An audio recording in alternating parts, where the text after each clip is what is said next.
અરવિંદ લાડાણીએ જવાહર ચાવડા પર આક્ષેપો કરતા કહ્યું કે જવાહર ચાવડાની તેમના ટેકેદારો સાથે ખાનગી જગ્યાએ બેઠક યોજાઈ હતી અને આ બેઠકના ફોટો પણ સામે આવ્યા છે।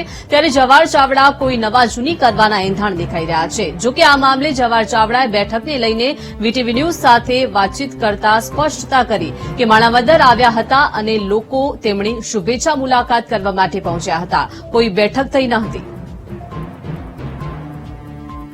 વધુ માહિતી સાથે સંવાદદાતા શનિ જોડાઈ ગયા છે। શનિ, જે રીતે આ બેઠક થઈ હતી તેવા સમાચારો સામે આવ્યા છે, ત્યારે જવાહર ચાવડાએ કોઈ નવા જૂની કરવાના એંધાણ પણ ક્યાંક ને ક્યાંક દેખાઈ રહ્યા છે અને આ બેઠકને લઈને પણ ખાસ વાતચીત કરી હતી।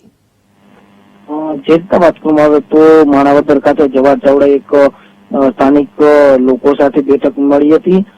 તેમના ફોટા છે વાયરલ થઈ રહ્યા છે। આ વખતની ચૂંટણીમાં તેઓ અહીંયા હાજર પણ નહોતા રહ્યા। સાથે સાથે અરવિંદ લાડાણી જે લોકસભાના ભાજપના ઉમેદવાર હતા પેટા ચૂંટણીના, તેઓએ પણ આક્ષેપ કર્યા છે કે તેઓએ ક્યાંક વિરોધમાં કામ કર્યું હોય, તેમના પુત્ર વિરોધમાં કામ કર્યું હોય તેમને હરાવવા માટે। એટલે ક્યાંક હવે જવાહર ચાવડાએ જે બેઠક યોજી છે તેના ફોટા સોશિયલ મીડિયામાં વાયરલ થઈ રહ્યા છે। જવાહર ચાવડાએ સ્પષ્ટતા કરી છે કે હું ક્યાંય નથી જવાનો, પરંતુ સવાલ એ ઉઠી રહ્યા છે કે અચાનક આ બેઠક છે તે મળી છે અને આ શું નવા જૂનીના એંધાણ કરવા જઈ રહ્યા છે?